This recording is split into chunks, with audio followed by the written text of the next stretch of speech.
हमर channel Mithila music ललमनिया बाजार के सब्सक्राइब करू और घंटी के सेहो दबाओ। धन्यवाद।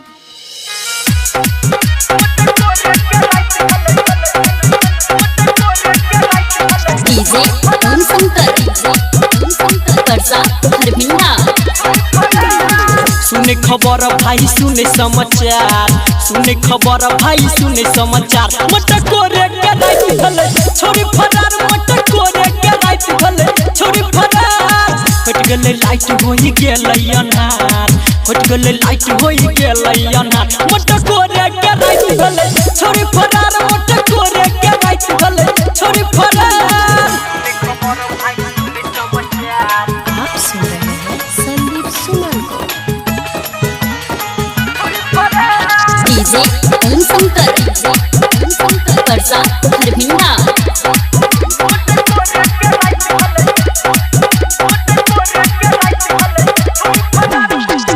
अरे कॉलेज पढ़ै छलौ जहिया, एगो छौरा सा चक्कर चला लेलकै।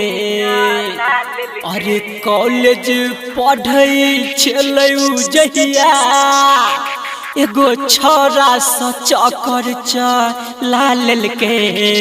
नजर से नजर मिले होई गेलै प्यार, नजर से नजर मिले होई गेलै प्यार। मटकोरे के रात भले छोरी फरार, मटकोरे के रात भले छोरी फरार। सुनै रे भाई एगो सुने समाचार, सुनै रे भाई एगो सुने समाचार। मटकोरे के रात भले छोरी फरार, मटकोरे के रात भले छोरी फरार।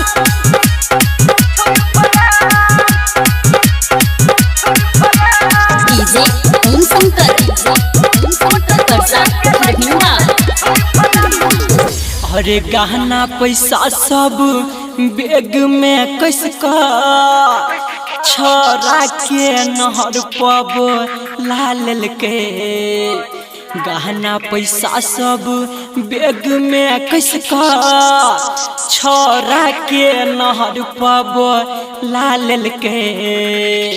घर के इज्जतिया पूरा कैल कई बेकार, घर के इज्जतिया पूरा कैल कई बेकार। मटकोरे के रात भले छोरी फरार, मटकोरे के रात भले छोरी फरार।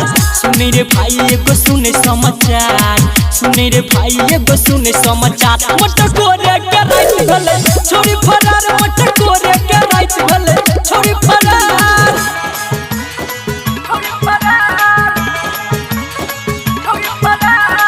Music recording studio Ladaniya. DJ Om Shankar Parsa Harbhinda.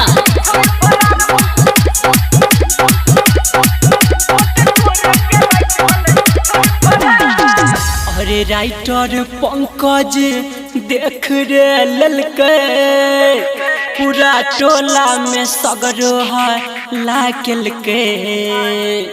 अरे राइटर पंकज देख रे ललकै, पूरा टोला में सगरो है लागलकै। संदीप सुमन बैठ करे विचार, संदीप सुमन बैठ करे विचार। मटकोरे के रात भले छोरी फरार, मटकोरे के रात भले छोरी फरार। सुनै रे भाई एगो सुने समाचार, सुनै रे भाई एगो सुने समाचार। मटकोरे के रात भले छोरी फरार, मटकोरे के रात भले छोरी फरार, मटकोरे के रात भले छोरी फरार।